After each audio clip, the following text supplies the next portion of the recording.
नमस्कार विद्यार्थी मित्रांनो, इयत्ता 9वी गणित सेतू अभ्यासक्रमामध्ये तुम्हा सगळ्यांचं सहर्ष स्वागत आहे।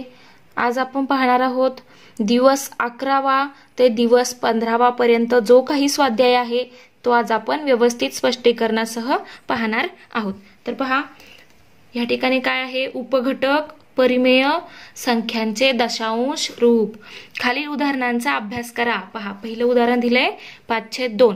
5/2 म्हणजेच किती, 2.5 दशांश रूपात लिहिलेलं आहे। पहा, म्हणजे 2 ने भाग द्यायचा आहे 5 ला, दिल्यानंतर तुम्हाला हे मिळेल। त्यानंतर पहा 15/4, इथे 15/4 आहे, त्याचं उत्तर किती आहे, म्हणजे दशांश रूप किती आहे, 3.75। त्यानंतर 22/7, आता यामध्ये पहा तर इथे ही संख्या वाढतच राहते, भाग कुठे थांबतोय का, म्हणजे भागाकार दिल्यानंतर बाकी कुठे शून्य होते का, नाही। पहा, संख्या येतच राहत आहेत। तर यावरून काय समजतं आपल्याला, उदाहरण क्रमांक 1 व 2 चे निरीक्षण केल्यावर 2 ने 5 ला आणि 4 ने 15 ला भागल्यावर बाकी शून्य येते। शून्य येते म्हणजे भागाकार पूर्ण, भाग जातोय, थांबते, स्थिर होतंय। इथून पुढे आपल्याला भाग द्यायची गरज नाहीये, म्हणजे इथून पुढे आपण भाग देत नाही। त्यानंतर इथे पहा कंटिन्यू चालूच आहे। तसेच उदाहरण क्रमांक 3 मध्ये 22 ला 7 ने भागल्यावर बाकी शून्य येत नाही, पण भागाकारात दशांश चिन्हाच्या उजवीकडे एक अंक किंवा वारंवार त्याच अंकाचा समूह येतो। पहा, वारंवार समूह येत आहे म्हणजे पुन्हा पुन्हा तेच येते। पहा, कुठल्या येत आहेत पुन्हा पुन्हा, 2 8 5 7, त्यानंतर 2 8 5 7 4, 2 8 5 7, पुन्हा तेच येणार आहे, म्हणजे हे पुन्हा पुन्हा मिळतं आहे। तसंच पहा इथे, किंवा 4 2 8 5 7, 4 2 8 5 7 म्हणजे हा येतोय। पहा, हा जो समूह आहे हा पुन्हा पुन्हा येत आहे। तसंच पहा, म्हणजे हेच आपल्याला सांगितलंय। यावरून क्रमांक 1 व 2, उदाहरण क्रमांक 1 व 2 हे खंडित दशांश रूपाचे उदाहरण आहे। आणि 3 हे काय आहे, अखंड आवर्ती। हे काय आहे, अखंड आवर्ती, म्हणजे हे पुढे मिळतच राहणार आहे, थांबणारच नाही। आणि इथे काय होतंय, इथेच थांबतंय म्हणून याला म्हटलं जातं खंडित, आणि हे चालूच राहतं म्हणून याला म्हटलं जातं अखंड आवर्ती। अखंड का आणि आवर्ती का, अखंड म्हणजे हे पुन्हा चालूच राहतंय, आणि आवर्ती म्हणजे काय, काहीतरी गट किंवा काहीतरी संख्या पुन्हा पुन्हा पुन्हा तीच मिळत राहते, म्हणून अखंड आवर्ती। आता उदाहरण 4 पहा, 5/4। 5/4 म्हणजेच काय, 1 पॉइंट म्हणजे 1.25, 1.25। हेच कसं लिहिलं जातं, 1.250000, म्हणजे 00 पुन्हा येत राहणार आहे, म्हणजे शून्यावरती तो टिंब असतो, अखंड आवर्ती दशांश रूप। पण आपण ते लिहित नाही, असे लिहित नाही, शक्यतो आपण 1.25 असेच लिहितो, शून्य लिहित नाही। तर पहा, खाली काय दिलंय, स्वाध्याय, खालील परिमेय संख्यांचे खंडित व अखंड आवर्ती दशांश रूपात वर्गीकरण कर, असं हे विद्यार्थ्याला उद्देशून म्हटलेलं आहे। तर पहा, पहिला आहे 5/3। 5/3 म्हणजे पहा इथे आता याचा अखंड आहे की खंडित आहे हे आपल्याला पाहायचंय। तर 5/3 म्हणजे किती आहे, तर 1.6666, हा 6 पुन्हा मिळत राहणार आहे तुम्हाला, म्हणजेच काय पहा, तर 1.6, हा 6 पुन्हा पुन्हा पुन्हा मिळत राहणार, म्हणजे हे कसं लिहिणार आपण, 1.6 आणि 6 वरती टिंब, म्हणजेच हे काय आहे, अखंड आवर्ती। अखंड आवर्ती, किंवा तुम्हाला 9वीत गेल्यावर शिकायचं आहे की खाली छेदाला कोणते संख्या आहेत आणि त्याच्यावरून अखंड आवर्ती आहे की खंडित आहे हे कसं ओळखायचं। पहा, त्यानंतर इथे काय आहे, 17/5। 17/5 म्हणजे किती, तर 3.4। आता हे इथे स्टॉप झालंय, 3.4 म्हणजे हे किती आहे, कसं आहे, खंडित आहे। त्यानंतर 19/4। 19/4 म्हणजेच किती, तर 4.75, म्हणजेच पहा हे कसं आहे, खंडित आहे। त्यानंतर पहा पुढचं 23/99। 23/99 म्हणजेच किती, तर 0.23। 23 पुन्हा पुन्हा हा 23 पुन्हा पुन्हा येतच राहतो, म्हणजेच काय, हे म्हणजेच काय, 0.23 आणि त्यावरती बार, कारण हा जो गट आहे 23 हा पुन्हा पुन्हा येत राहणार आहे, म्हणजे हे काय आहे, अखंड आवर्ती। अखंड आवर्ती. अशी ही 4 उदाहरणे होती. आता पाहूया पुढे पुढच्या पानावर काय दिलेलं आहे. तर पहा पुढचं पान काढूया. दिवस 12वा. आता 12व्या दिवशी काय आहे. उपघटक अपरिमेय संख्या. उपघटक अपरिमेय संख्या. तर पहा इथे काय दाखवले आकृती आहे पहा. पहिल्यांदा आहे आतमध्ये सगळ्यात आधी आहे नैसर्गिक संख्या. नैसर्गिक संख्या म्हणजे 1 पासून पुढच्या सगळ्या. त्यानंतर पूर्ण संख्या. याच्यात नैसर्गिक संख्यांमध्ये 0 ठेवल्यानंतर पूर्ण संख्या तयार होतात. आणि पुढे पहा पूर्णांक संख्या इथे आहे आय. पहा पूर्णांक संख्या म्हणजे ऋण संख्या सुद्धा ठेवल्या. तर पहा त्याच्या पुढे आहे परिमेय संख्या म्हणजे रॅशनल नंबर्स म्हणजे याच्यात पी छेद क्यू रूपात जे आपण लिहू शकतो त्या सगळ्या. त्यानंतर इकडे पहा दुसऱ्या याच्यात काय दिलंय अपरिमेय संख्या. ह्या सगळ्या ज्या आहेत हे सगळे म्हणजे काय आहे आपल्या वास्तव संख्या. त्यानंतर ह्या अपरिमेय संख्या. तर अपरिमेय संख्या आणि परिमेय संख्या मिळून वास्तव संख्या तयार होतात. पहा इथे पाय. त्यानंतर वर्गमुळात 10, वर्गमुळात 2, वर्गमुळात 3 ह्या काय आहेत अपरिमेय संख्या. तसंच हे 1.2, 2, 4, 3, 4, 8, 7 अखंड आवर्ती आहे. अखंड दशांश रूप आहे हे म्हणजे हे सुद्धा काय आहे अपरिमेय संख्या. आता आकृतीवरून काय लक्षात येतं. परिमेय संख्यांच्या व्यतिरिक्त संख्यारेषेवर आणखी अनेक संख्या असतात. जसं की ह्या त्या परिमेय नसतात. त्या काय असतात म्हणूनच त्यांना काय म्हटलं जातं अपरिमेय संख्या असं म्हटलं जातं. जसं की वर्गमुळात 2 ही काय आहे अपरिमेय संख्या. तर ही संख्यारेषेवर कशी दाखवतात ते पाहायचंय. पहा आता वर्गमुळात 2 ही संख्यारेषेवर कशी दाखवतात ते पाहूया. वर्गमुळात 2 हे अंतर समजून घेऊया. त्यासाठी जिओ बोर्ड किंवा आलेख कागदाचा वापर करूया. रबर किंवा धाग्याच्या साहाय्याने त्रिकोण OAP हा काटकोन त्रिकोण जिओ बोर्डवर तयार करूया. आलेख कागदावर पेन्सिलने आकृतीत दाखवल्याप्रमाणे त्रिकोण तयार करा. पहा इथे कसा त्रिकोण दाखवलाय तसा. जर OA बरोबर AP बरोबर 1 1 इथे 1 आणि इथे 1 एकक असेल तर पायथागोरसच्या प्रमेयानुसार काय होईल. तर OP चा वर्ग बरोबर OA चा वर्ग अधिक AP चा वर्ग. 1 चा वर्ग अधिक 1 चा वर्ग म्हणजेच किती झाले 1 आणि 1 किती झाले 2 म्हणजेच OP चा वर्ग बरोबर 2. म्हणून OP बरोबर काय येईल दोन्ही बाजूंची वर्गमुळा घेतल्यावर OP बरोबर वर्गमुळात 2 म्हणजे हे जेवढं अंतर आहे हे म्हणजेच काय झालं वर्गमुळात 2. आता पहा पुढे कसं दाखवलंय संख्यारेषेवर कसं दाखवायचंय ते पुढे पहा दाखवलं आहे. तर पहा आता खालील संख्यारेषेचे निरीक्षण करा. जिओ बोर्डवर कृती केल्याप्रमाणे संख्यारेषेवर सुद्धा तीच कृती केली. तीच कृती पुन्हा आपण संख्यारेषेवर करूया. संख्यारेषेवर 0 1 इकडे वजा ज्या ऋण संख्या आहेत त्या काढून घ्या आणि 0 ते 1 या अंतरावरती पहा एकक अंतर आहे. हे 0 ते 1 म्हणजे 1 एकक. आता हे एवढं अंतर इथे एक बिंदू घेतला. ठीक आहे. इथून पुन्हा 1 एकक अंतर घेऊन इथे असा कंस टाकला. कंस टाकल्यानंतर पूर्ण एक रेषा मारली आणि त्याच्यावरती कंस टाकला. त्यानंतर इथून हे जोडलं. हे जोडल्यानंतर ह्या मापाचा इथून कंस टाकला. तर इथे तो ह्या ठिकाणी टच झाला म्हणजे इथे ते टेकला. इथे त्याने छेदलं ह्या संख्यारेषेला म्हणजे हा बिंदू म्हणजे कुठला झाला वर्गमुळात 2. कारण हे आहे वर्गमुळात 2. हे अंतर मिळालं वर्गमुळात 2.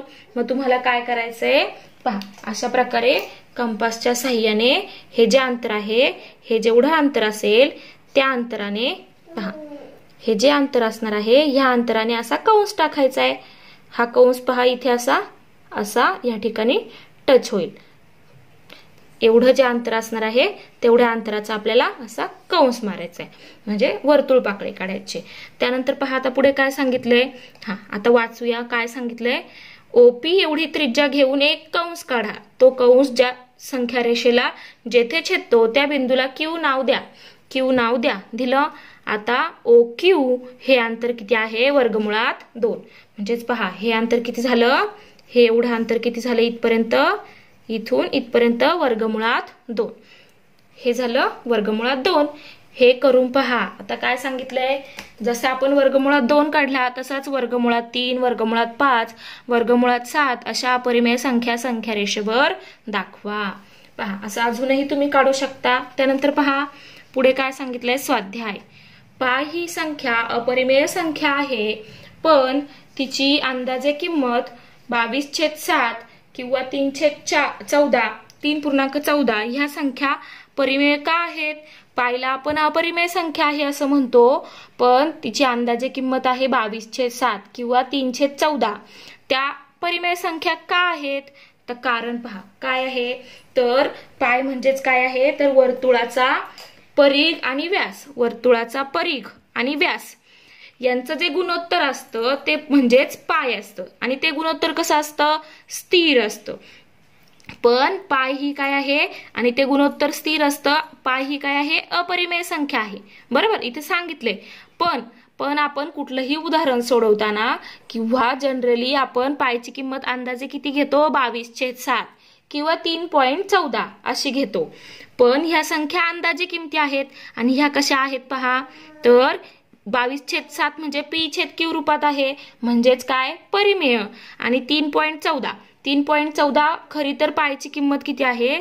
ती 3.14 नसून पाय म्हणजे 22/7 आणि ही किंमत किती असते पहा, जवळपास 3.14285714 अशा प्रकारे वाढतच राहते. म्हणजे ती थांबतच नाही, ती खंडित नाहीये, अखंडित आहे. पण इथे आपण अंदाजे ती किंमत 3.14 म्हणूनच घेतो, म्हणूनच सोडवतो, एवढं घेऊनच सोडवतो, हे पुढचं घेत नाही. पण म्हणजेच ही काय घेतो आपण? खंडित घेतो. म्हणजेच ह्या दोन्ही संख्या काय झाल्या? परिमेय आहेत. कारण ह्या आपण p/q रूपात किंवा हे ते काय होतंय की परिमेय संख्या रूपात मिळते, म्हणून ती आपण परिमेय आहे असं म्हणतो. पायला आपण अपरिमेय संख्याच म्हणतो, पण 22/7 ही परिमेय म्हणतो. त्यानंतर पहा संख्या रेषेवर -√2 ही संख्या दाखव. आता जसं आपण इथे अधिक √2 ही संख्या दाखवली, तशीच ह्या बाजूला तुम्हाला काय मिळणार आहे? -√2 ही संख्या मिळणार आहे. तर पहा आपण ती दाखवूया आता. पहा -√2 ही संख्या आपल्याला संख्या रेषेवर दाखवायची आहे. तर सगळ्यात आधी आपल्याला संख्या रेषा काढावी लागेल. सगळ्यात आधी काढूया संख्या रेषा. पहा ही संख्या रेषा काढूया. काढली. आता याच्यावरती म्हणजेच संख्या लिहून घेऊया.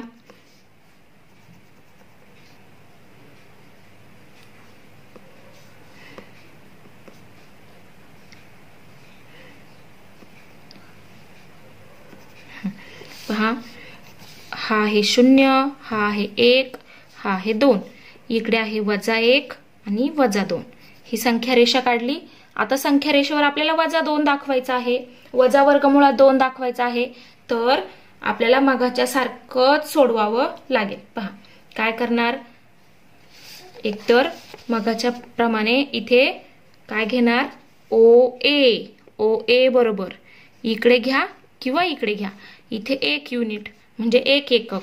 त्यानंतर इथे 1 एकक अंतर घ्या. पुन्हा इथे 1 एकक अंतर घ्या किंवा थोडीशी मोठी रेषा मारा. त्यानंतर 1 एकक अंतर कुठे आहे? तर पहा इथे आहे. मी इथे 1 एकक म्हणजे 3 युनिट घेतले. तुम्ही 1 सेंटीमीटर घेऊ शकता किंवा 2 सेंटीमीटर घेऊ शकता. त्यानंतर हे जोडा, हा बिंदू आणि हा बिंदू जोडा. हा सुद्धा 1 एकक घेतलाय. हे जोडल्यानंतर एवढं अंतर त्रिज्या घेऊन आपल्याला काय करायचंय? पहा एवढं अंतर त्रिज्या घेऊन आपल्याला इथे असा कंस टाकायचा आहे. आलं. ही आहे आपली √2 ही संख्या. इथे आहे √2. आता पहा ज्यावेळेस आपण इकडे √2 काढलाय तर इकडे ही धन संख्या आहे, इकडे असताना ही काय असणार आहे? ऋण असणार आहे. म्हणजे एवढीच त्रिज्या घेऊन, ही एवढीच त्रिज्या जी इकडे घेतलीये तेवढीच त्रिज्या घेऊन तुम्हाला ह्या बाजूला कंस टाकायचा आहे. ठीक आहे. म्हणजे ही संख्या काय झाली? -√2 किंवा ह्या प्रकारे पण काढू शकता किंवा काय करू शकता पहा. किंवा काय करायचंय? किंवा या ठिकाणी तुम्हाला इथून 1 एकक अंतर वरती काढायचं आहे. अशा प्रकारे रेष काढून घ्या. त्यानंतर एक एक अंतर काढा तर ते इथे मिळेल आणि हा ओ आणि हा ए बिंदू जोडा. पहा, हा इथे ए म्हटलेला आहे, हा याला ए डॅश म्हणूया. त्यानंतर पहा, त्यानंतर इथे याला काय म्हणूया, इथे काय म्हटलं होतं ओ पी, इथे पी म्हटलं होतं, याला पी डॅश म्हणूया. तुम्ही ही इकडची आकृती काढून हा वर्गमुळात -2 काढू शकता किंवा इथून इकडचं काढून सुद्धा काढू शकता, काही हरकत नाही. हे आणि हे सारखंच आहे, इकडून सुद्धा काढलं तरी चालेल. किंवा जर तुम्हाला इकडून समजत नसेल तर तुम्ही ही काढून त्याच कंसाने पुढे इकडे कंस काढू शकता, तुम्हाला इकडे वजा संख्या मिळेल. ठीक आहे. पहा, आता पाहूया पुढचं. पुढे काय सांगितलंय, आता पुढच्या पानावर काय आहे. हा पहा, दिवस 13वा, दिवस 13वा. आता 13व्या दिवशी काय आहे तर त्रिकोणाचा बाह्य कोन, त्रिकोणाचा बाह्य कोन. तर पहा, त्रिकोणाच्या बाह्य कोनाचे गुणधर्म सांगतात. हे काय सांगतोय आपल्याला, अध्ययन निष्पत्ती, म्हणजे यातून आपण काय शिकणार आहोत, त्रिकोणाच्या बाह्य कोनाचे गुणधर्म. तर त्रिकोण 3 नैकरेषीय बिंदूंना रेषाखंडाने जोडल्यास तयार होणाऱ्या बंदिस्त आकृतीस त्रिकोण असे म्हणतात. आता 3 नैकरेषीय बिंदू म्हणजेच काय, जे एका रेषेवर नसतील असे 3 बिंदू, जे भिन्न भिन्न असतील म्हणजे एका रेषेवर नसतील, त्यांना जर आपण रेषाखंडाने जोडलं तर तयार काय होतं. पहा, हे 3 वेगवेगळे बिंदू आहेत, त्यांना आपण समजा असे रेषाखंड मारले आणि जोडलं तर काय होतंय, तर ही बंदिस्त आकृती तयार होते, हिला काय म्हटलं जातं, त्रिकोण असं म्हणतात. आता त्रिकोणांच्या आंतरकोनाच्या मापांची बेरीज किती असते, 180 अंश. म्हणजे यांची तिघांचीही आतल्या कोनांच्या मापाची बेरीज किती असते, 180 अंश. त्यानंतर लगतचे किंवा संलग्न कोन, ज्या 2 कोनांमध्ये एक भुजा सामायिक असते आणि अंतर्भाग विभिन्न असतात, विभिन्न म्हणजे वेगळे वेगळे असतात, अशा कोनांना लगतचे किंवा संलग्न कोन असे म्हणतात. जसं की पहा, इथे हा एक कोन आणि हा एक कोन, यांना काय म्हटलं जातं, लगतचे कोन. हा आणि हा यांच्यात ही जी बाजू आहे, ही जी भुजा आहे, ही सामायिक आहे आणि याचा आंतरकोन हा आहे आणि याचा आंतरकोन हा आहे, आंतरभाग हा आहे, याचा आंतरभाग हा आहे. अशा प्रकारे यांना काय म्हटलं जातं, लगतचे किंवा संलग्न कोन म्हटलं जातं. त्यानंतर रेषीय जोडीतील कोन, आता इथे हे जे आहेत हे रेषीय जोडीतील सुद्धा आहेत. पहा, ज्या 2 कोनांच्या बाजूंच्या जोड्यांपैकी बाजूंची एक जोडी परस्परांचे विरुद्ध किरण असतात आणि एक बाजू सामायिक असते, त्या कोनांना रेषीय जोडीतील कोन असे म्हणतात. आता पहा, ही इथे ही जी आकृती आहे ही रेषीय जोडीतील सुद्धा आहे, कारण यांचे जे एक एक बाजू आहेत, ही इकडची बाजू ह्या कोनाची ही बाजू आणि ह्या कोनाची ही बाजू, ह्या एकमेकांच्या कशा आहेत, विरुद्ध, आणि यांच्यामुळे काय होतं, एक सरळ रेषा तयार होते, विरुद्ध किरण, एकमेकांचे विरुद्ध किरण आहे. याचा विरुद्ध किरण हा आहे आणि याचा विरुद्ध किरण हा आहे आणि ही सामायिक आहे. एक बाजू कशी आहे, सामायिक आहे आणि इथे पहा अंतर्भाग कसे आहेत, वेगवेगळे आहेत. मग यांना काय म्हटलं जातं, रेषीय जोडीतील कोन. आता इथे लगतच्या कोनांचं आपण अजून एक उदाहरण, अजून एक आकृती पाहूया. जसं की पहा, हे आता हे काय आहेत, एकमेकांच्या लगतचे कोन. याचा अंतर्भाग वेगळा आहे, याचा अंतर्भाग वेगळा आहे, हा याचा आहे, हा याचा आहे आणि ही बाजू कशी आहे, सामायिक आहे. मग अशा कोनांना काय म्हटलं जातं, हा आणि हा एकमेकांचे काय झाले, लगतचे आणि किंवा संलग्न झाले. तसं की पहा पुढे उपघटक, त्रिकोणाचा बाह्य कोन व त्याचे गुणधर्म. काय सांगितलंय, त्रिकोणाच्या आंतरकोनाशी रेषीय जोडी करणाऱ्या कोनाला, त्रिकोणाच्या आंतरकोनाशी रेषीय जोडी करणाऱ्या कोनाचा बाह्य कोन असे म्हणतात. आता त्रिकोणाचा आंतरकोन आहे हा, या ठिकाणी हा त्रिकोण एबीसीचे हे आंतरकोन आहेत म्हणजे आतले कोन आहेत. तर ह्या कोनाशी रेषीय जोडी करणारा म्हणजे हा, आता इथे हा रेषीय जोडी करतोय तर याला काय म्हटलं जातं, त्रिकोणाचा बाह्य कोन म्हटलं जातं. तसंच फक्त हा आपण सी पाशी दाखवू शकतो का, तर नाही, इकडे सुद्धा तुम्ही बी पाशी सुद्धा दाखवू शकता. तसंच तुम्ही हा सुद्धा वाढवू शकता, ही बाजू सुद्धा वाढवू शकता पुढे, मग याला सुद्धा त्रिकोणाचा बाह्य कोन असं म्हटलं जातं. त्याचबरोबर हा सुद्धा वाढवू शकता, हा सुद्धा वाढू शकता, म्हणजे हा सुद्धा बाह्य कोन आहे, हा सुद्धा बाह्य कोन आहे, हा सुद्धा बाह्य कोन आहे, त्यानंतर हा सुद्धा बाह्य कोन आहे. कारण हे काय करतात, आतल्या कोनाशी रेषीय जोडी तयार करतात, ही रेष तयार होते, याच्या विरुद्ध किरण इकडे आहे, तसंच याचा विरुद्ध किरण इकडे आहे, म्हणून हा सुद्धा बाह्य कोन. तसंच इथे हा सुद्धा, हा सुद्धा, हा सुद्धा आणि हा सुद्धा. अशा प्रकारे तुम्ही 3ही बिंदूंवर पाशी जवळ बाह्य कोन काढू शकता. आता पहा, बाह्य कोनाचे गुणधर्म काय सांगितलेत की पहा या ठिकाणी त्रिकोणाच्या बाह्य कोनाचे माप त्याच्या दूरस्थ आंतरकोनाच्या मापाच्या बेरजे इतके असते. म्हणजेच काय तर पहा ह्या कोनाचं जे माप आहे, आता इथे ही आकृतीमध्ये आपल्याला हे दिलं होतं, तर याचं जे माप आहे ते म्हणजेच काय, याचं माप अधिक याचं माप, दूरस्थ आंतरकोन. दूरस्थ म्हणजेच काय, हा जवळचा आहे. दूरचे आंतरकोन कुठले आहेत तर हे दोन आहेत, हा आणि हा. समजा हा आहे एक्स, हा आहे वाय, हा आहे झेड, आणि समजा हा आहे डब्ल्यू. तर कोन डब्ल्यू बरोबर काय असतं तर हा कोन एक्स म्हणजे कोन एक्स अधिक कोन वाय यांची जी बेरीज येईल तेवढं माप ह्या कोनाचं असतं. पहा पुढे त्रिकोणाचा बाह्य कोन हा त्याच्या दूरस्थ आंतरकोनापेक्षा मोठा असतो. बरोबर आहे, मोठाच असणार. कारण पहा ह्या दोघांची बेरीज मिळून हा तयार होतो, म्हणजे तो कसा असणार, त्या दोघांपेक्षा कसा असणार, मोठा असणार. म्हणजे डब्ल्यू हा कसा असणार, एक्स पेक्षा पण मोठा असणार, आणि डब्ल्यू हा वाय पेक्षा सुद्धा कसा असणार, मोठा असणार. त्यानंतर पहा पुढे काय सांगितलंय तर स्वाध्याय. आता ह्या स्वाध्यायामध्ये काय आहे पहा तर पहा आकृतीमध्ये त्रिकोण एबीसीचा कोन ACD हा बाह्य कोन आहे. तर कोन बी बरोबर दिलेला आहे 40 अंश. त्यानंतर कोन ए दिलेला आहे 70 अंश. आता काय सांगितलंय तर ह्या कोन ACD चे माप काढा. तर आपल्याला ते काढायचं आहे. आता कसं काढायचं पहा, तर इथे तुम्हाला व्यवस्थित आकृती काढायची. उत्तर लिहिताना आकृती काढायची, जे दिलेलं आहे ते लिहायचं. त्रिकोण ABC चा कोन ACD हा बाह्य कोन आहे, बाह्य कोन आहे. कोन B बरोबर 40 अंश, कोन A बरोबर 70 अंश. पहा आणि आकृती काढायची, तुम्हाला पेन्सिलने व्यवस्थित आकृती काढायची आहे. इथे A B C आणि इथे D.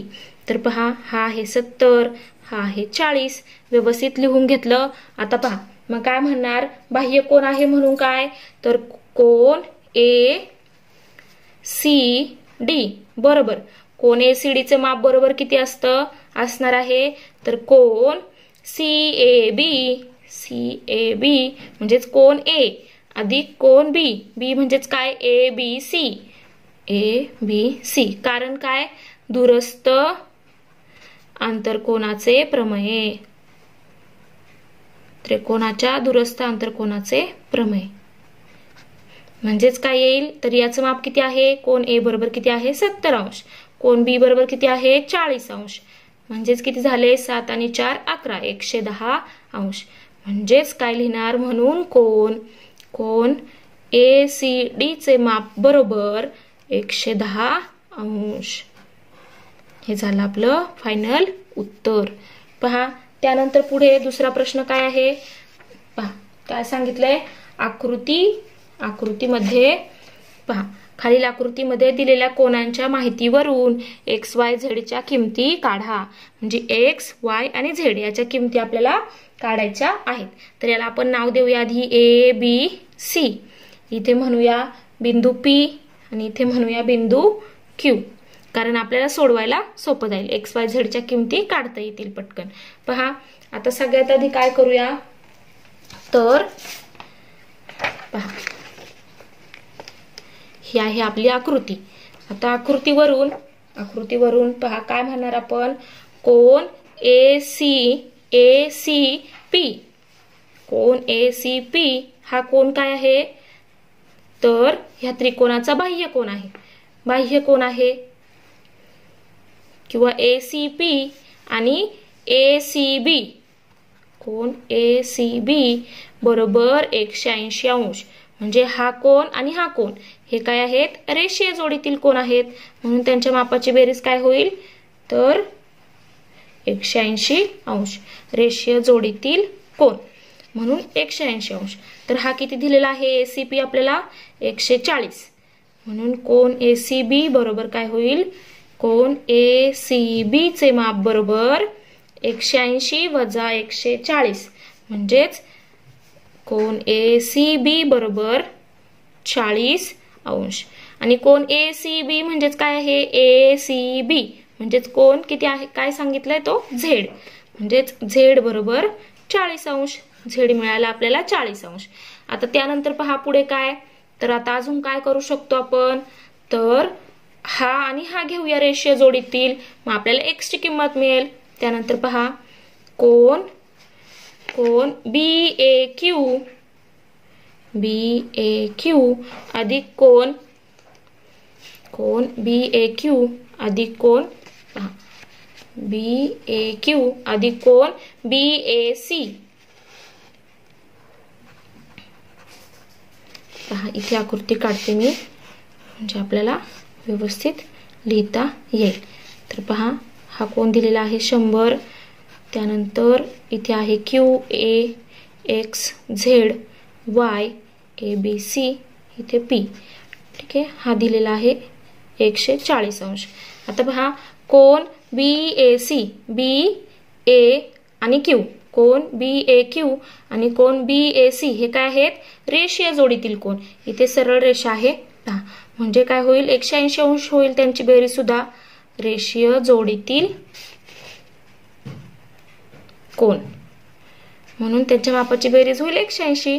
तर हा आपल्याला दिलेला आहे 100 अंश अधिक कोन बी ए सी बरोबर 180 अंश म्हणजेच कोन बी ए सी बरोबर 180 वजा 100 म्हणजेच किती झाले तर 80 अंश. कोन बी ए सी बरोबर झाला 80 अंश म्हणजेच एक्स बरोबर किती मिळालं 80 अंश. त्यानंतर आपल्याला अजून काय काढायचं आहे तर वाय. तर वाय काढण्यासाठी आपण काय करूया आपल्याला काय माहितीये त्रिकोणाच्या दूरस्थ आंतरकोनाचे प्रमेय. दूरस्थ आंतरकोनाचे प्रमेय वापरू शकता पहा. तर इथे काय होईल तर कोन ए सी डी हा त्रिकोण ए बी सी चा बाह्य कोन आहे. बाह्य कोन आहे हा कोन काय आहे बाह्य कोन आहे.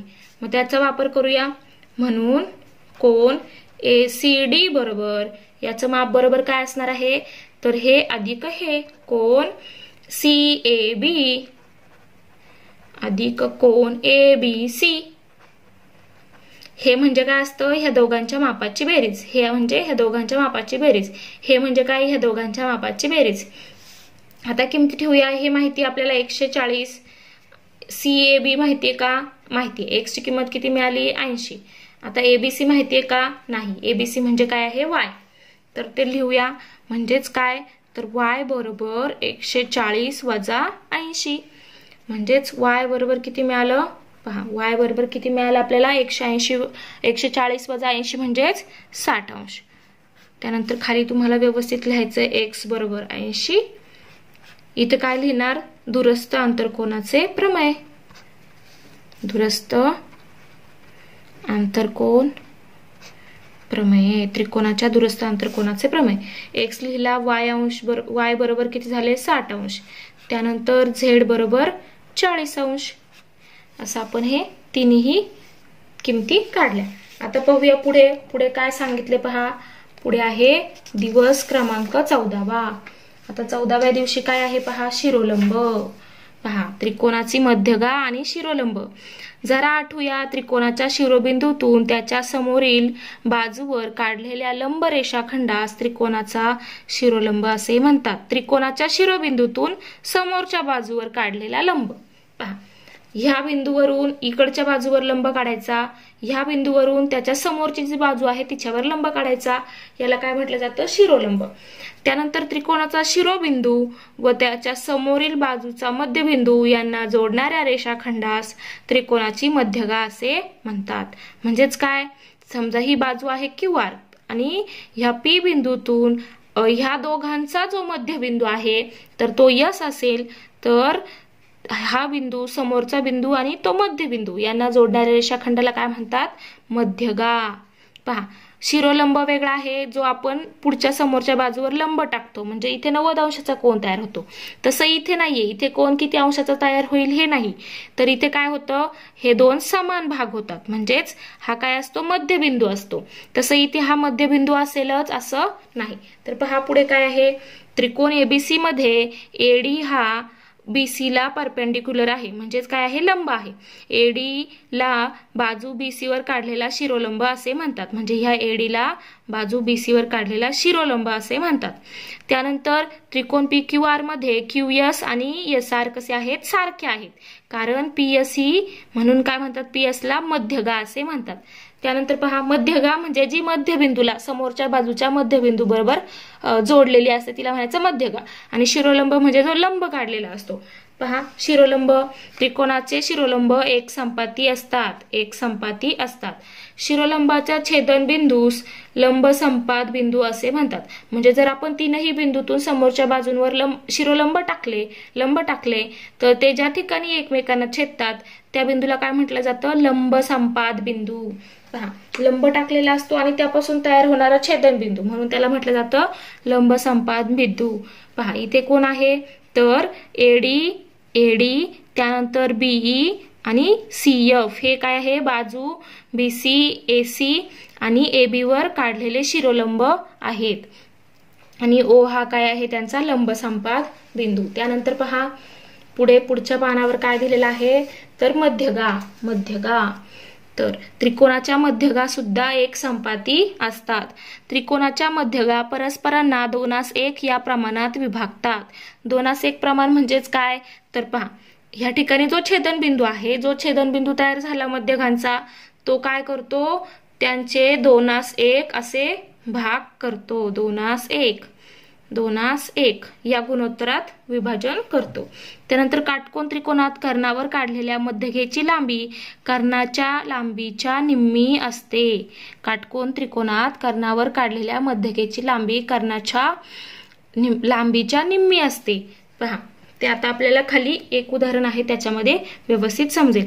4थं काय सांगितलंय, मध्यगांच्या छेदनबिंदूस मध्यगा संपाद बिंदू म्हणजे याला काय म्हटलं जातं, मध्यगा संपाद बिंदू किंवा गुरुत्व मध्य असे म्हणतात.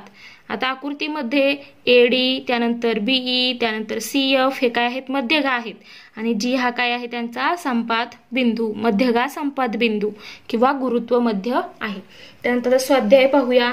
त्रिकोण PQR, पहिला प्रश्न दिलाय, त्रिकोण PQR एक लघुकोन त्रिकोण काढ, त्याचे 3ही शिरोलंब काढ, संपाद बिंदूला O नाव दे. आता आपल्याला आकृत्या काढायच्या आहेत. पहा, काय करायचं आहे, आकृत्या काढायच्या आहेत. पहा, आकृती सगळ्यात आधी काय करायचंय, त्रिकोण PQR एक लघुकोन त्रिकोण काढायचा आहे. त्रिकोण PQR, पेन्सिल, पट्टी, त्यानंतर कंपास साहित्य काढायचंय सगळं. आणि आता आपल्याला आकृती सुद्धा काढायची आहे. रबर वगैरे सगळं सोबत घेऊन तुम्हाला आकृती काढावी लागणार आहे.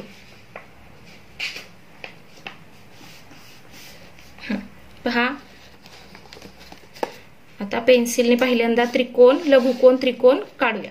ठीक आहे, लघुकोन त्रिकोण म्हणजेच काय तर ज्याचे 3ही कोन जे आहेत, कोन ABC. आता इथे PQR आहे तर PQ आणि R तिघांचंही माप कसं पाहिजे, 90 पेक्षा कमी. पहा, अशी कुठलीही तुम्ही एक आकृती काढू शकता.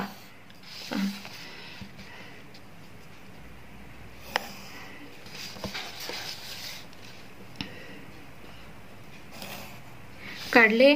आता याला नाव देऊया त्रिकोण PQR.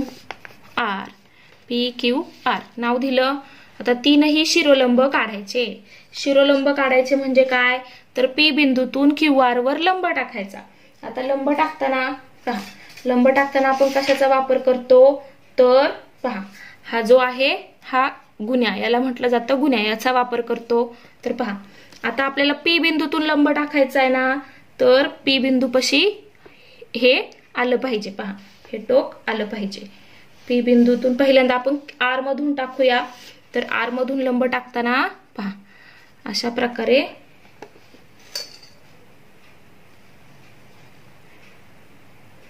हे वापरलं जातं. पहा, किंवा मग तुम्ही याचा सुद्धा वापर करू शकता. कशाचा, 90 अंश, आपण हे जे कंपास आहे याचा सुद्धा वापर तुम्ही करू शकता.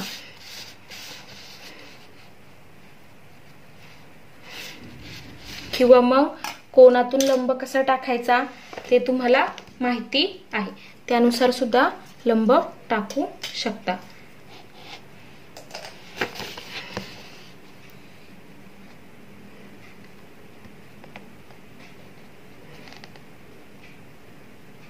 आता यातून लंब इथे जाणार आहे पहा. यातून जर मी लंब टाकला बिंदू आर मधून तर पहा ही रेषा याला बरोबर मॅच होती. म्हणजेच लंब असणार आहे इथून आर मधून बरोबर हा असा इथे लंब येईल पहा. त्यानंतर पहा ही जी रेषा आहे ना, ही रेषा ह्या माझ्या रेषेला समांतर आली पाहिजे पहा, किंवा इथे आली पाहिजे ह्या रेषेला समांतर. त्यानंतर पहा आता बिंदू क्यू मधून टाकूया.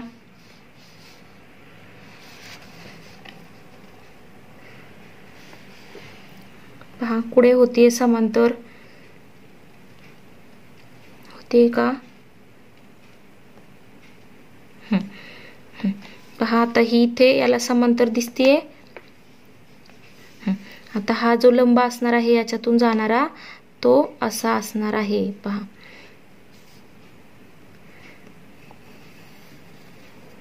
अशा प्रकारे. त्यानंतर याच्यातून पहा बिंदू पी मधून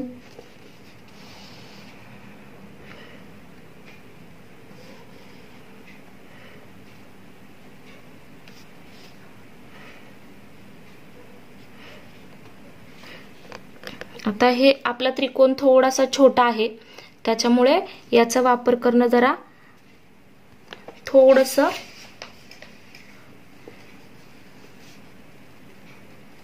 म्हणजे हिला समांतर आली पाहिजे पहा ही, किंवा याला समांतर आली पाहिजे. तर पहा हा असा मिळेल, कारण हे असं खाली घ्या पहा असा हा, ही जी रेषा आहे ही याला समांतर आली पाहिजे याला, किंवा तुम्ही आतल्या त्रिकोणाचा सुद्धा वापर करू शकता. किंवा मग तुम्हाला जे आपल्याला कोन दुभाजक माहिती आहेत किंवा लंब कसा टाकायचा ते सुद्धा माहिती आहे, त्यानुसार सुद्धा तुम्ही त्याचा सुद्धा वापर करू शकता. पहा हा असेल लंब, त्यानंतर हा एक लंब आणि हा सुद्धा लंब. कंपासच्या साहाय्याने तुम्ही मोजून पाहू शकता. पहा हा झालेला आहे का लंब, झालाय पहा. ठीक आहे, पहा 90 अंशाचा कोन तयार झाला इथे. त्यानंतर इथे पण पहा, पहा हा सुद्धा 90 अंशाचा कोन तयार झालाय.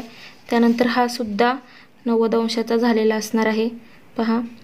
अशा प्रकारे 90 अंशाचे कोन तयार झालेले आहेत. म्हणजे हा झाला त्रिकोण पी क्यू आर, लघुकोन त्रिकोण. त्याचा शिरोलंब काढायचा आहे आपल्याला. तीनही शिरोलंब काढले आपण, तर त्यांना नावं द्यायची आहे. आता याला म्हणूया ए, याला म्हणूया बी आणि याला म्हणूया सी.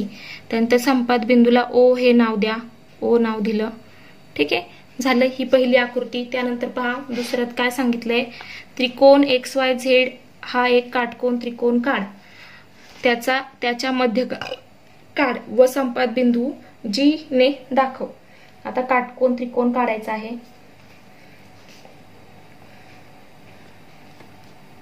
ठीक आहे, पहा आता याची पण आकृती काढूया. सगळ्यात आधी काटकोन त्रिकोण काढावा लागेल. त्यासाठी आधी पट्टीच्या साहाय्याने काटकोन त्रिकोण काढायचा आहे. तर आकृती थोडी मोठी असू शकते. पहा पहिल्यांदा असं आपल्याला रेषा काढून घ्यावी लागेल. त्यानंतर इथे आपल्याला 90 अंशाचा कोन काढावा लागेल. आता एक्स वाय झेड सांगितलंय, मग इथे वाय घेऊया आणि इथे झेड घेऊया. त्यानंतर पहा इथे 90 अंशाचा कोन काढूया. वाय वरून 90 अंश म्हणजे इथे. त्यानंतर यातून जाणारी रेषा काढूया. मोठी रेषा काढायची अशी. काढल्यानंतर पहा आता इथे आपल्याला माप दिलेली नाहीयेत.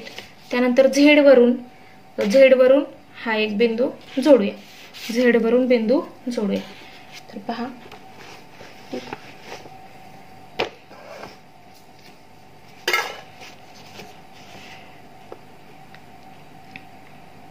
हा बिंदू जोडूया. ठीक आहे, हा झाला आपला x Y Z, x Y Z. आता पहा आपल्याला काय करायचंय की त्याच्या मध्यगा काढा. असं काय सांगितलंय, एक्स वाय झेड त्यांच्या मध्यगा काढा व संपात बिंदू जी ने दाखवा. संपात बिंदू जी ने दाखवा. आता पहिल्यांदा मध्यगा काढून घेऊया. मध्यगा म्हणजेच काय, आता मध्यगा काढताना आपल्याला काय करावं लागतील, तर येथे काय करावं लागणार आहे, तर आपल्याला लंबदुभाजक काढावे लागतील, म्हणजे 2 भाग होतील पहा. तर आता इथे आपल्याला हे वापरावं लागेल, कंपास आणि पेन्सिल पहा, याचा वापर करूया. ठीक आहे, हे जोडलेत. आता पहिल्यांदा YZ चा लंबदुभाजक काढूया. YZ चा लंबदुभाजक काढताना पहा, इथे निम्म्यापेक्षा जास्त अंतर घ्यायचंय, इथे Z वर ठेवायचंय असं टोक, त्यानंतर इथे Y वर ठेवायचंय, त्यानंतर इथे X वर ठेवायचंय, म्हणजे आपले पॉइंट सरकणार नाही इकडे तिकडे. निम्म्यापेक्षा जास्त अंतर घेतलं, वरती एक कंस टाकला, त्यानंतर खाली एक कंस टाकला पहा, असं इथे वरती एक कंस टाकला आणि खाली एक कंस टाकला. त्यानंतर Y वरतून पुन्हा त्याच अंतराने Y वरून सुद्धा आपल्याला वर एक कंस टाकायचा आहे आणि पुन्हा खाली एक कंस टाकायचा आहे पहा. हे असे छेदलेत एकमेकांना पहा. ठीक आहे, त्यानंतर छेदल्यानंतर आता त्यातून पुन्हा इथे जिथे जिथे छेदले तिथे असे पॉइंट व्यवस्थित दाबून घ्यायचेत ह्या टोकदार बाजूने आणि त्यातून जाणारी अशी रेषा काढायची आहे.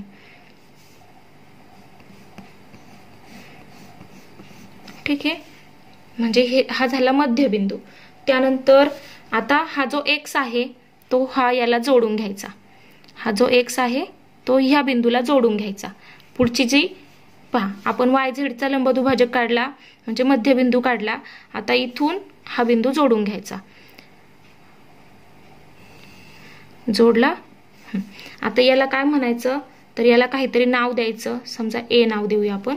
नाव दिलं, आता ही याची झाली मध्यगा, XA ही झाली मध्यगा. त्यानंतर पुढे पहा, आता आपण XZ चा लंबदुभाजक काढूया. XZ चा लंबदुभाजक काढताना निम्म्यापेक्षा जास्त अंतर घ्यायचं, त्यानंतर पुन्हा इकडे एक कंस टाकायचा, इकडे एक कंस टाकायचा,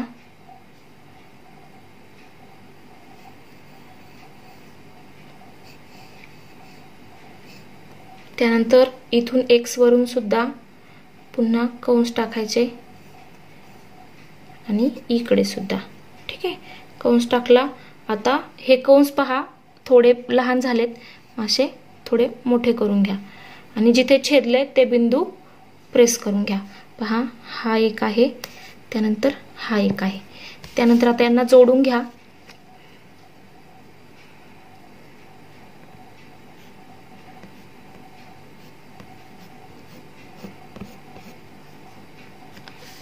जोडलं पहा, म्हणजे हा झाला इथे मध्यबिंदू, हा आहे याचा ह्या XZ चा मध्यबिंदू. मग याच्यातून हा आपला पुढचा जो बिंदू आहे शिरोबिंदू तो जोडून घ्या, Y आणि याला B म्हणूया. ठीक आहे, त्यानंतर पुढे पहा, आता याचा मध्यबिंदू काढून झाला, याचा मध्यबिंदू काढून झाला, म्हणजे लंबदुभाजक काढून झाले. आता याचा काढायचा आहे. मग आता यांचा आपल्याला काय करावं लागेल, लंब काढावा लागेल. मग निम्म्यापेक्षा जास्त अंतर घ्या, इकडे एक कंस टाका, त्यानंतर इकडे एक कंस टाकला. आता पुन्हा तेच माप घेऊन X वरून इकडे एक कंस टाकायचा आहे, त्यानंतर पहा हे माप हलायला नकोय, हा सारखा आहे. त्यानंतर इकडे एक कंस टाकला, आता इकडे एक कंस टाका. आता लंबदुभाजक काढून घ्या पहा, हा आणि हा. त्यानंतर लंब काढूयात ना पहा, या ठिकाणी थोडीशी आकृती हलवते पहा. आता हा बरोबर इथून जाईल पहा, गेला, म्हणजे ठीक आहे, म्हणजे हा आला मध्यबिंदू. तर हा मध्यबिंदू आला, मग ह्या झेडला याला जोडा, झेडला पुन्हा याला जोडून घेऊया. जोडलं, हा झाला याचा मध्यबिंदू, हा झाला याचा मध्यबिंदू आणि हा झाला XZ चा मध्यबिंदू. आता ह्या तिघांना जोडलं, ह्या तिघांच्या मध्यगा आहेत A B आणि याला C म्हणूया. ठीक आहे. तर हे पहा, आता ज्या ठिकाणी कुठे छेदत आहेत हे सगळे एकमेकांना, तर हे एकमेकांना कुठे छेदत आहेत, तर पहा ह्या बिंदूमध्ये. तर ह्या बिंदूला काय म्हणणार आपण, तर याला काय म्हणायचं, ह्या ज्या मध्यगा आहेत, ह्या मध्यगांना ज्या ठिकाणी छेदलंय तर त्या बिंदूला काय म्हटलं जातं, गुरुत्व मध्य, म्हणजेच मध्यगा संपात बिंदू. तर तो जी ने दाखवा असं आपल्याला सांगितले. मग आपण जी ने दाखवला. पहा असा हा आपला प्रश्न पूर्ण झाला. पहा XYZ आणि बरोबर त्यांचा संपात बिंदू जी ने दाखवला. आता पुढचा प्रश्न, पुढच्या प्रश्नात पहा काय विचारले, तर काटकोन त्रिकोणात कर्णाची लांबी 12 सेमी असेल तर कर्णावर टाकलेल्या मध्यगेची लांबी काढ. तर आपण इथे वरती काय वाचले, काटकोन त्रिकोणात कर्णावर काढलेल्या मध्यगेची लांबी कर्णाच्या निम्मी असते. जसं की पहा आता आपण इथे पहा, जसं हे आता हे उदाहरण पाहिलं, काटकोन त्रिकोण हा 90 अंशाचा कोन होता. तर इथे कर्णावर हा जो मध्यबिंदू आहे हा, तर ह्या मध्यगेची लांबी कशी असते, कर्णाच्या निम्मी असते. तर म्हणजे हा जर कर्ण असेल तर याच्या निम्मी जेवढी बाजू असणार आहे तेवढी ही याची लांबी असते. तर ते आता आपण इथे सोडूया. तर पहा कसं सोडवायचंय. तर काटकोन त्रिकोणात इथे लिहिणार आपण, काटकोन त्रिकोणात कर्णावर काढलेल्या, काटकोन त्रिकोणात कर्णावर काढलेल्या मध्यगेची लांबी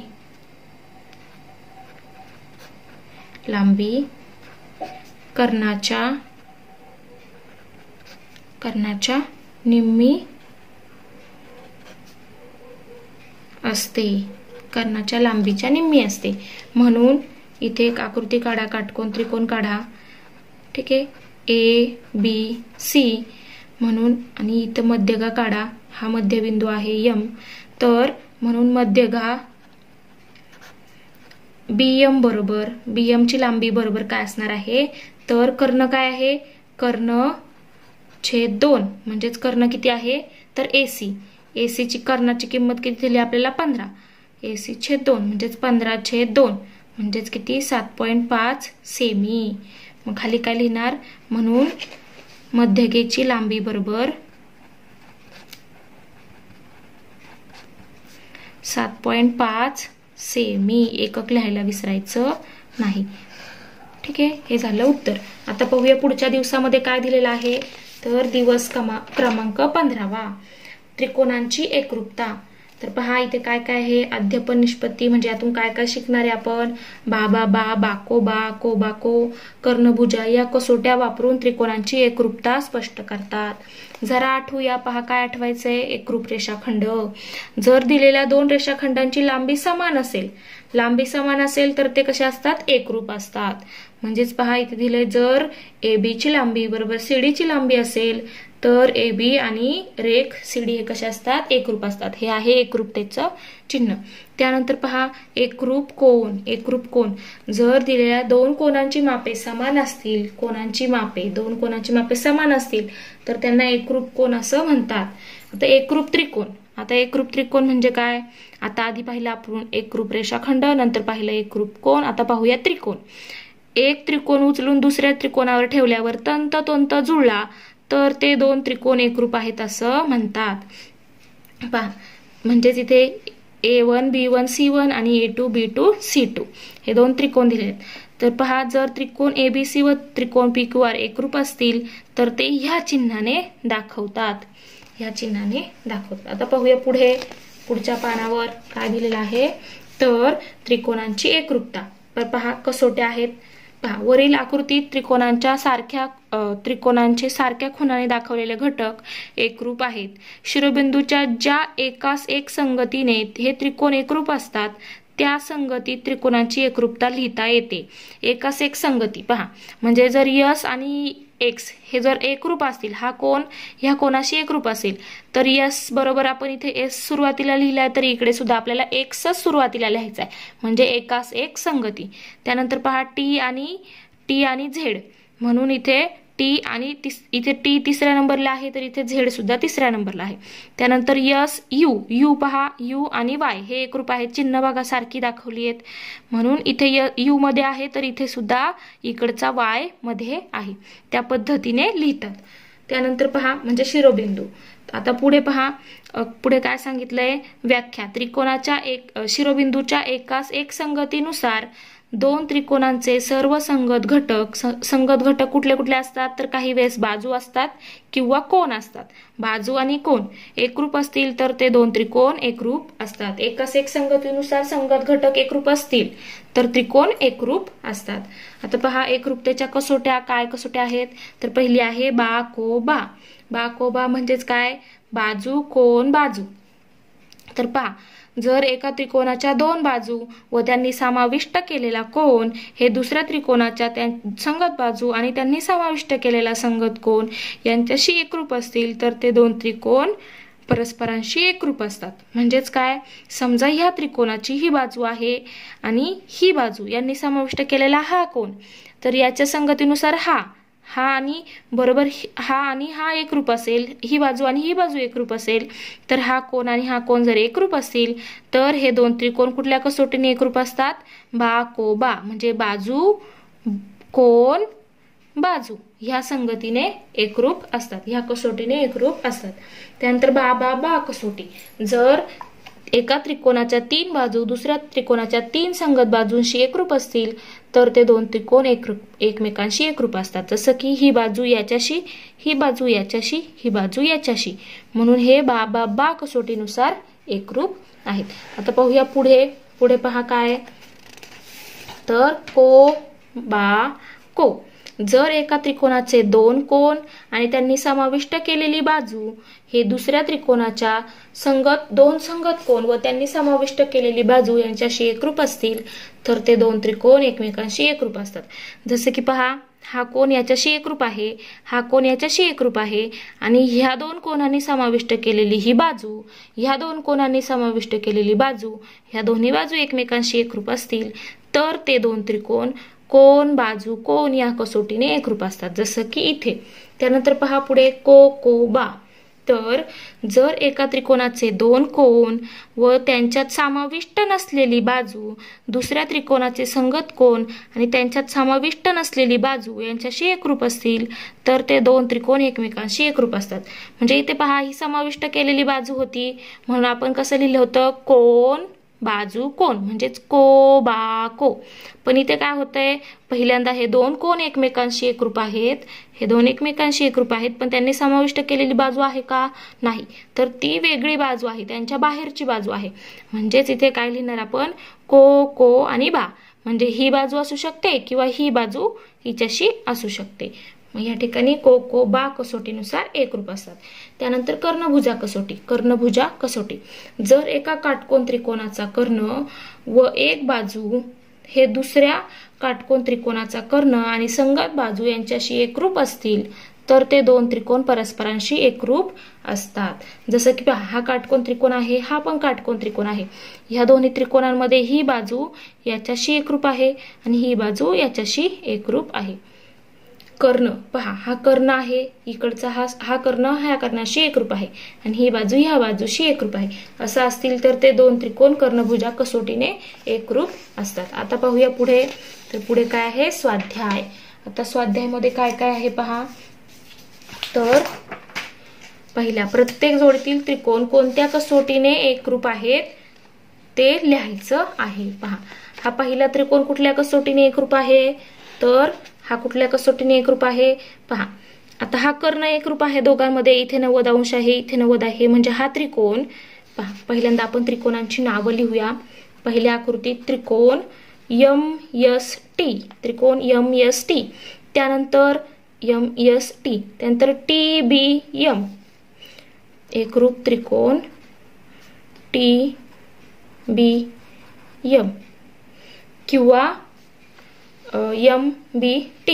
तर पहा, ह्याच्यामध्ये काय होतंय, तर हा कर्ण MT, कर्ण MT एकरूप कर्ण MT, म्हणजेच कर्ण एकरूप झाले, म्हणजे एक बाजू झाली. त्यानंतर दुसरी बाजू पहा, कर्ण झाला, त्यानंतर ही बाजू दिली पहा, MS एकरूप बाजू MS एकरूप बाजू BT.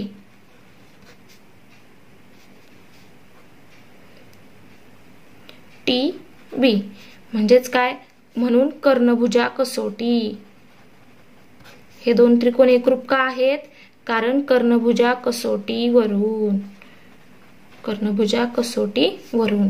त्यानंतर पहा दुसऱ्या त्रिकोणात, दुसऱ्या आकृतीत काय आहे? तर इथे पहा, ह्या दोन आकृत्यांमध्ये ही बाजू आणि ही बाजू, त्यानंतर ही बाजू आणि ही बाजू, म्हणून इथे काय लिहिणार? त्रिकोण PRQ एकरूप त्रिकोण. काय? PRQ एकरूप त्रिकोण. TRS. कारण काय? तर बाजू PR, पहा बाजू PR एकरूप बाजू कुठली आहे? RT. त्यानंतर बाजू QR. आता इथे समाविष्ट केलेला कोण आहे? हा पहा, पहिल्यांदा इथे लिहिणार कोण PRQ एकरूप कोण SRT. कारण काय? विरुद्ध कोण, एकमेकांचे विरुद्ध कोण आहे म्हणजे एकरूप आहेत. त्यानंतर पुढे काय लिहिणार पहा, तर बाजू QR एकरूप बाजू RS. कारण इथे दिलंय पहा चिन्हानुसार, म्हणून हे दोन त्रिकोण काय झाले? एकरूप झाले. कुठल्या कसोटीने? बा. कारण ही समाविष्ट केलेला कोण आहे, म्हणून बा कसोटीनुसार. त्यानंतर तिसरं पहा काय सांगितलंय? तिसरी आकृती. आता पाहूया तिसऱ्या आकृतीत काय आहे? तर ह्या आकृतीत पहा, ह्या आकृतीमध्ये हा कोण आणि ही बाजू, हा कोण आणि ही मधली बाजू. मग ती कसोटी म्हणजे कुठली आहे? तर ती आपण पाहिलेली कसोटी क्रमांक 4 को बा. कसं लिहायचं पहा आता हे. तर इथे लिहिणार आपण त्रिकोण, इथे लिहा को बा कसोटीनुसार. को बा कसोटी. पहिला कोण कुठला? तर कोण H एकरूप कोण कुठला आहे? F. त्यानंतर कोण C एकरूप कोण C, कारण विरुद्ध कोण किंवा दिलेला आहे. पहा सारखे अँगल दाखवलेले आहेत, चिन्ह सारखे आहेत म्हणून दिलेला आहे. त्यानंतर बाजू, आता ही त्या दोघांनी समाविष्ट केलेली बाजू नाहीये, तर दुसरी बाजू आहे. मग बाजू DC एकरूप बाजू DC. म्हणून काय? तर त्रिकोण पहा कुठला येणार आहे? HCD एकरूप त्रिकोण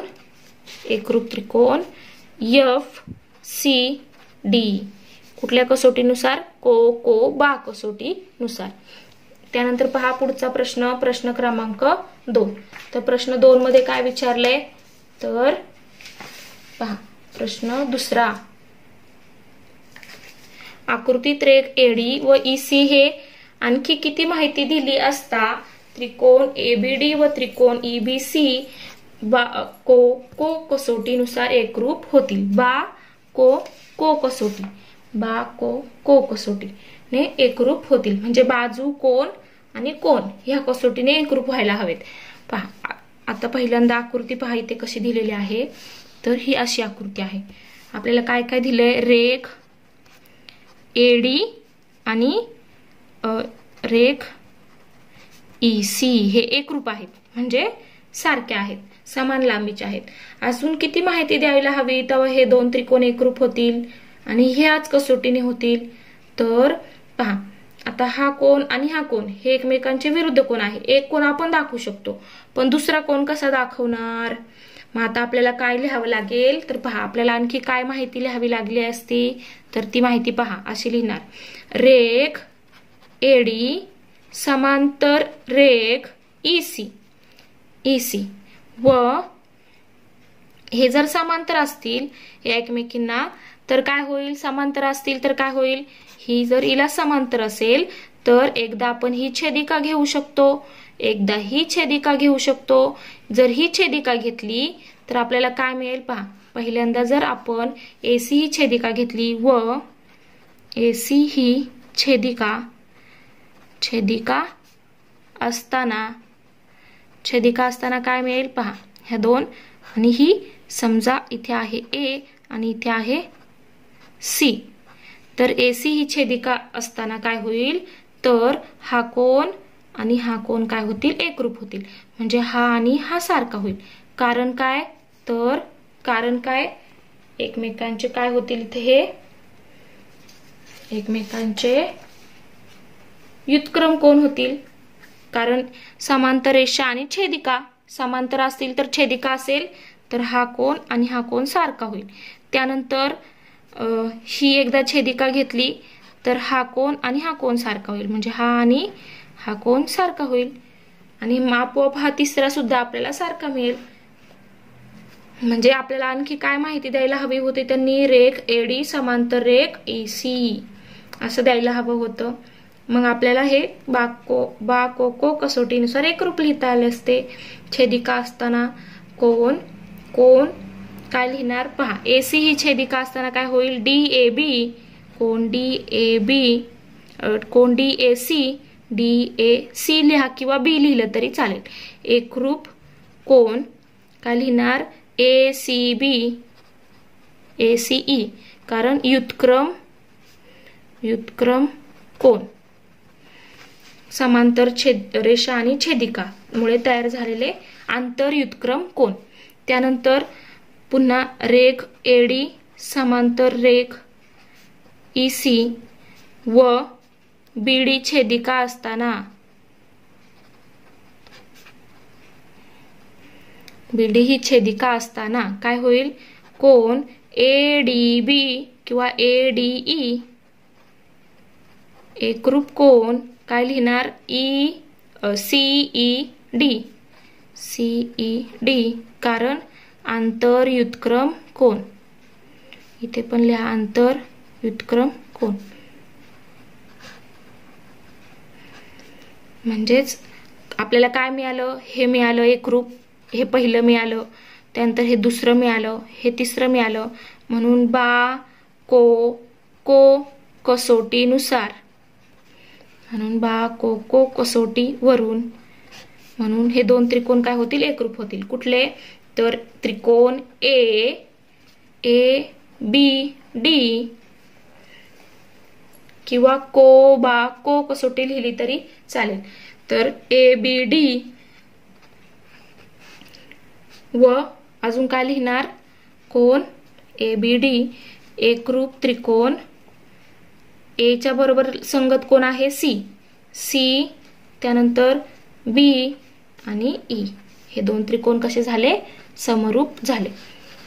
एकतर हा आणि हा कोन ही बाजू आणि हा कोन सुद्धा तुम्ही लिहू शकता.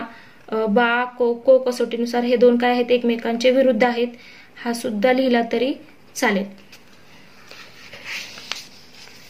म्हणजेच या ठिकाणी आपण आतापर्यंत दिवस 15 पर्यंत जे काय आहे ते व्यवस्थित स्पष्टीकरणासह पाहिलेलं आहे. यानंतर दिवस आहे 16वा आणि या दिवसामध्ये आहे चाचणी. तर ती चाचणी सुद्धा आपण व्यवस्थितरित्या सोडवून घेणार आहोत.